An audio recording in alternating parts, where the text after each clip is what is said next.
I love John Green's writing, for one thing. It's really accessible. His voice draws you in. And he starts with these quirky topics, like he'll be writing about Super Mario Kart.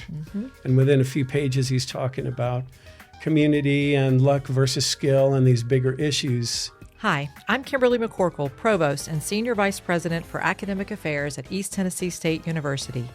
From the moment I arrived on this campus, I have been inspired by our faculty, their passion for what they do, their belief in the power of higher education, and the way they are transforming the lives of their students. This podcast is dedicated to them, our incredible faculty at ETSU. Hear their stories as they tell us why I teach. In this episode, we will sit down with Dr. Kevin E. O'Donnell, Professor of English and recipient of the 2024 Stephen L. Fisher Award for Excellence in Teaching from the Appalachian Studies Association. A native of Northeast Ohio, Dr. O'Donnell earned his Ph.D. from the University of Wisconsin-Milwaukee and has taught at ETSU for more than 30 years. His courses include advanced composition, American literature, literary nonfiction, and environmental writing. He's the author of numerous publications, including Seekers of Scenery, Travel Writing from Southern Appalachia, co-authored with Helen Hollingsworth. This year, he looks forward to the release of a new book co-written with his ETSU colleague, Dr. Scott Honeycutt, titled The Woodlands of the Mind, Rambles Through Campus Forests. Enjoy the show. Dr. O'Donnell, welcome to the show. I start my podcast with the same question for every guest. Take me back to your first day as a faculty member at ETSU, and looking back on that day, what is one piece of advice that you would have given yourself? Wow, it's a great question. I have to think back and see if I can remember 30 years. It's half a lifetime ago, you know. But if I could give myself advice, I would say, young Kevin, trust the process. With writing, it's so challenging. You get papers from the students, especially in the first-year classes on the first day, and they've got all kinds of issues, and the first thing you see are the problems when you read them, and you want to fix everything. But just trust the process. If they've got 15 weeks, if they get 4 or 5 good writing experiences, including revision and feedback, and over the course of 15 weeks, you can do a lot. Yeah. Thank you.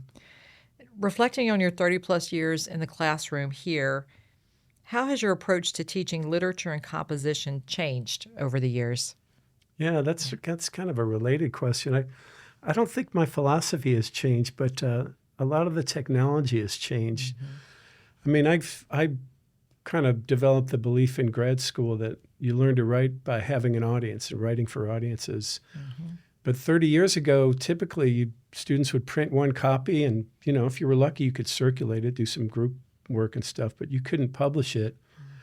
And then with the development of the internet, making easier access to the internet available, I started publishing my students' work on the web, and then they started publishing their own, and you get it out in front of an audience a lot more. And that's great for writing pedagogy. And then multimedia, doing this kind of stuff, like the Whisper Room over in, we were talking about that earlier, over in the Innovation Commons. I've had my students doing that, so that, that's part of writing now, I think, is multimedia. You can't just think of it as words on a page. Typically, if anything, it's words on a screen, and then the spoken word component, recording. So that's changed how I teach a lot. I'll have my students do an audio piece and then post it on YouTube, say. That's what they did last semester. They must enjoy that. The response to it was great. How do you see the connection between storytelling and how we understand our environment, culture, and region? Yeah, storytelling, I mean, it's you could argue that all understanding is narrative. Like, people understand things in terms of people in places doing things, which is character setting plot, So with the environmental studies minor, there's a required course that's environmental writing.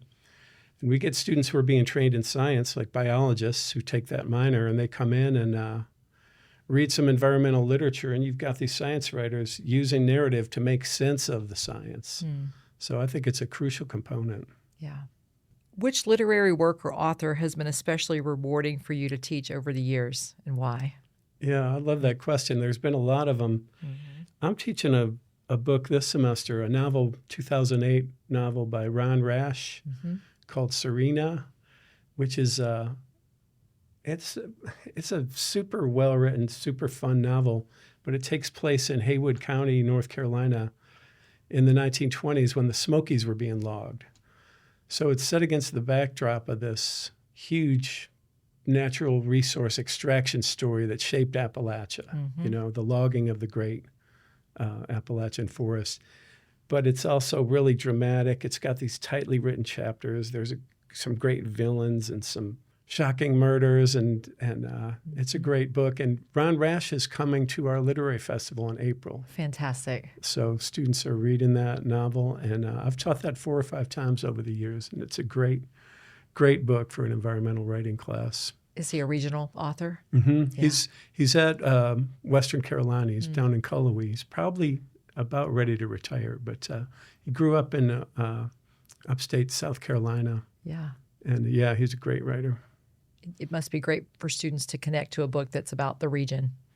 Yeah. Yeah, a lot of students didn't know the story that it tells. And, people know the area, recognize places where scenes take place. Yeah, so it's great. That's a good one. Earlier this year, you presented an outstanding lecture to kick off this year's Common Read, The Anthropocene Reviewed by John Green. What about that book resonated with you, and why do you think it was a good fit for ETSU's campus community? Yeah, I think it was a great fit, or it seems to be. It seems to be getting a good response from students. Yeah. And part of it, for 15 years or more, I was a fan of the Vlog Brothers. They do their YouTube science stuff. Yeah. And the format it's basically the essay format. You've got 3,000 words. I love John Green's writing, for one thing. It's really accessible. His voice draws you in. And he starts with these quirky topics, like he'll be writing about Super Mario Kart. And within a few pages, he's talking about community and luck versus skill and these bigger issues. Yeah. And so I like that these essays are inviting and they draw you in. They're really accessible. You can read one in 15 minutes. And the 5-star review format is kind of fun. Yeah. Like that. My students want to write those. You give that as a writing assignment. Here's an essay. You're going to make it ostensibly a review of something that you're going to give 5 stars. So your job is to evaluate. Students like it. So I think it was a good choice. I'm excited about him coming. It's great. Yeah. I know, as you said, a lot of students are excited. They've connected to his work for a long time.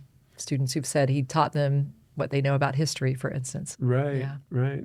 As you know, we are excited to be able to welcome John Green to campus in just a few days to speak at the ETSU Festival of Ideas.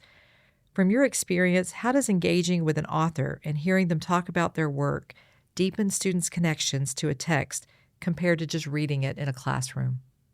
Yeah, I think it's a big deal. It can change your relationship to the text. It sure humanizes it, and it's one thing about reading. Even if you're reading for a class, reading seems like a really solitary activity. You go to your quiet space and you're sitting by yourself. But then these students are going to come together and see hundreds of other people who have also connected with the same text and see the author. And it just makes it very visceral, the sense of how social reading is, even though it feels solitary, and in some ways it is, but it's a deeply social act. Yeah. And I think one of the things I'm excited about is it's fun seeing other people who are excited about writing that you're excited about. Right. Yeah. Feels like you're in a community of readers when you watch an author talk about their work. Right. Yeah. Yeah. As I mentioned in the introduction, you have a book coming out this year. Will you please share a preview of the Woodlands of the Mind and a bit about what inspired you and Dr. Honeycutt to write the book? Yeah. Thanks for asking about that. So it was really inspired by the ETSU campus. We've got, about University Woods south of the railroad bypass there. We've got 30 acres of a couple dozen at least ancient oak trees up there, and it's a really special place. And Scott Honeycutt and I, for years we'd been taking our students over there to do classrooms and to do awareness stuff and to do walks. And back in 2018, I think it was before COVID, we wrote a small grant and brought an author to campus, Joan Maloof, who is a biologist from Maryland who's also written some very good books, including one that Scott and I are fans of called Among the Ancients, where she goes around and visits different remnant old-growth forests and writes about them, but also writes about regional history and natural history. So we brought her to campus. It turns out she's the founding director of the Old Growth Forest Network. And long story short, she came to campus, did a public nature walk with people over in the woods, and then did a talk in the evening at the old East Tennessee room, and generated a lot of excitement, which led to us forming an ad hoc committee to see if we can get the university woods to be part of the Old Growth Forest Network as a community forest. Dr. Nolan, our awesome president, was very supportive of this. So long story short, later that spring, Joan came back on her own dime for a dedication ceremony we did where Dr. Nolan spoke and read a little poem and some other people, and we've designated it as a community forest. Yeah. So that experience got Scott and I to look around, and it turns out a lot of universities have often old growth remnants, which are rare, attached to their property, partly because of the history of universities and land use, especially in the East. So we started learning about these places. So we thought, well, no one's written about this. So we selected 15 places from Rome up to Maine, some small colleges, some bigger schools like Virginia Tech and Penn State. And we split them up, and we went around and wrote, kind of inspired by Joan Maloof, these travel essays with history, natural history, and we packaged them together and sent our proposal to the University of Georgia Press, and the editor called us back the next day and said she wanted to publish it. Yeah. Congratulations. Yeah, thanks. Look forward to reading it. Awesome. What books do you have on your to-read pile? And do you have any favorite books or authors that you'd recommend for consideration for future common reads at ETSU? Right. Yeah, my to-read pile is pretty big, and half of them I never get to. I own a lot of books I've never read. I'm glad to hear that. It makes me feel less guilty. But something about owning them, I hope that maybe I'll somehow soak up. I don't know. And even better if you put them on your bedside table to look at you. Yes, yeah. Yeah, so one I was thinking about that I read recently is Beth Macy, she wrote a book called Dope Sick that the Hulu miniseries starring Michael Keaton was based on, was pretty much directly from that book. Yeah. And it's a great book. But more recently, in the fall, she came out with a book called Paper Girl. It's sort of a memoir. She tells about growing up underprivileged in rural Ohio, and then goes back there now and finds a version of herself and to look at how kids don't have the same opportunities, basically, young people. And in the process, she's also talking about being a journalist and how people respond or don't respond to journalism. And conspiracy theorizing has sort of moved into the vacuum where journalism has moved out of, and which sounds all serious, but it's a fun book, and it got a lot of attention in the fall. That one, she lives down at Roanoke. Interesting. We should get her up here. Great suggestion. That would be a good one.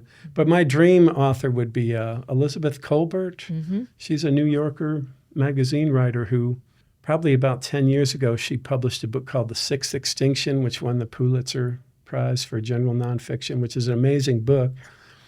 It's about the planet is currently undergoing a major extinction event, which is a grim topic. But she writes these essays where she goes around and talks to people, and they're really engaging. She's the best science writer I know, and she's a bestseller. I think there'd be enthusiasm about her. She's got a new book, which is a collection of her New Yorker essays. So Elizabeth Kolbert, I don't know if we could get her. She'd be I don't know if she does campus visits, but she'd be a good get. Great suggestions. Yeah. Yeah. Finally, what impact do you hope you've made on your students? Gosh, that's a big one. I've been thinking about that a lot now that I'm 30 years into this. Yeah. I would hope when my students leave my class, they understand that good writing is about honesty. Because I think students come in and when they're supposed to do academic writing, they feel like they need to adopt this persona that's the voice of authority. They don't feel confident in that authority, so they put on a role. And that, as much as anything, leads to tangled sentences and unclear writing. But if you can be honest about your relationship to your material and your audience, and in a simple way, not like deep, profound. It doesn't have to be deep, profound honesty, but honesty is what good writing is about. I would hope students would leave my class with that understanding. Dr. O'Donnell, it's been a pleasure speaking with you.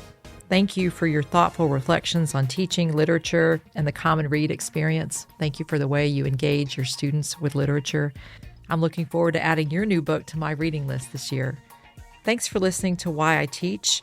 For more information about Dr. O'Donnell, the College of Arts and Sciences, or this podcast series, visit the ETSU Provost website at etsu.edu/provost.